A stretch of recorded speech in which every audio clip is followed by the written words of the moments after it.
ახალი ბრალდება, რომლითაც გადაკვალიფიცირდა, ამაზე რას ამბობს თქვენი შვილი? ეთანხმება ამ? არანაირად არ ვეთანხმებით, არავინ, რას ლაპარაკობთ, ეს აბსურდია. შინაგან საქმეთა სამინისტროს ყოფილი მაღალჩინოსანი მერაბ მალანია აცხადებს, რომ მისი შვილის წინააღმდეგ წარდგენილი ბრალდებები უსაფუძვლოა და სიმართლეს არ შეესაბამება. მისი მტკიცებით, ერთადერთი მიზეზი, რის გამოც მისი არასრულწლოვანი შვილი დააკავეს, საქმის მაღალი საზოგადოებრივი ინტერესი და მისი რეზონანსულობა. არ ვეთანხმები არც შეუწყობინებლობას და არც ამ დამძიმებულ მუხლს, ეს სისულელეა, პირდაპირ ვიტყვი. არანაირი მტკიცებულებები, როგორც აღმოჩნდა არ აქვს გამოძიებას, მაგრამ რაც შეეხება დაკავებას ჩემი შვილის, ეს არის სრული უკანონობა. მას უკავშირებდა რეზონანსული საქმეა და ვერ გაუძლო წნეხს პროკურატურამ საზოგადოების გარკვეული ნაწილის, ვისაც პირდაპირ ვიტყვი რა, ჩემი შვილის სისხლის წყურია. ყოფილი მაღალჩინოსანი მიიჩნევს, რომ გამოძიებას არ გააჩნია საკმარისი მტკიცებულებები, რომელიც მისი შვილის დანაშაულებრივ მონაწილეობას დაადასტურებს და საქმის ობიექტურ გამოძიებას ითხოვს. ძალოვანი უწყების ყოფილი მაღალჩინოსანი მედიაში გავრცელებულ ინფორმაციასაც გამოეხმაურა. მისი თქმით, ის უკვე დიდი ხანია სახელმწიფო სტრუქტურებში აღარ მუშაობს. შესაბამისად, გამორიცხავს ვარაუდს, რომ მისი გავლენების გამო სამართალდამცველები მის შვილს თვეების განმავლობაში არ აკავებდნენ. გავლენაზე მინდა გითხრათ რა.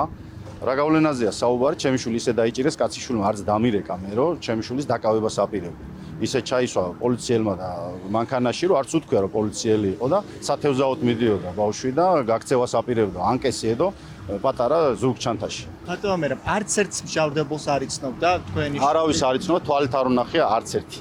ერთადერთი ვისთანაც ჰქონდა რამოდენიმე სატელეფონო ზარი, ცალმხრივი ხაზგაუსმე მაგას, ცალმხრივი ზარი ჰქონდა გაბაშვილთან. ისიც იმიტომ, რომ ნიაკოს შეყვარებული იყო და ესე იმაში მოძებნა ინსტაგრამზე და შენ ნომერი მინდა და როგორც ხდება რა. ყოფილი მაღალჩინოსნის არასრულწლოვან შვილს სახელმწიფო ბრალდება, ჯანმრთელობის განზრახ-მძიმე დაზიანებაში დახმარებას ედავება. თუმცა თავდაპირველად არასრულწლოვანი პოლიციამ დანაშაულის შეუტყობინებლობის საბაბით დააკავა.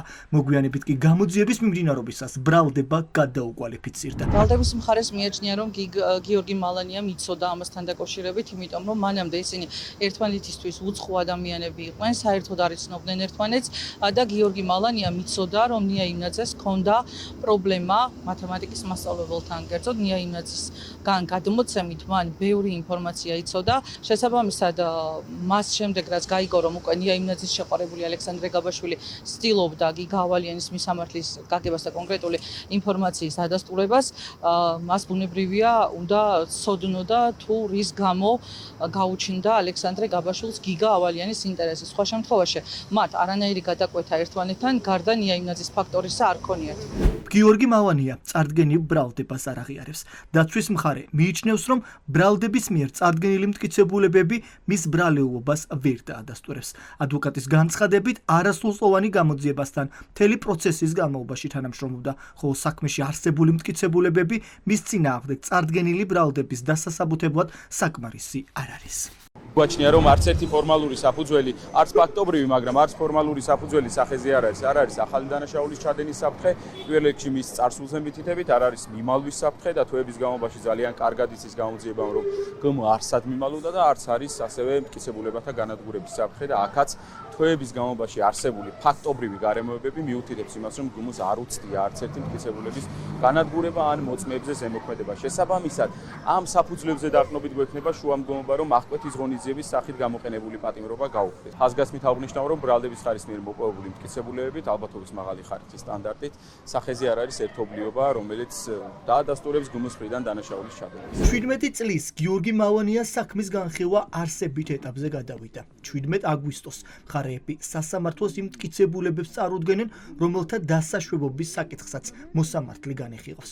მტკიცებულებების გამოკვლევისა და მხარეთა პოზიციების მოსმენის შემდეგ მოსამართლე გადაწყვეტილებას სავარაუდოდ რამდენიმე თვეში გამოაცხადებს.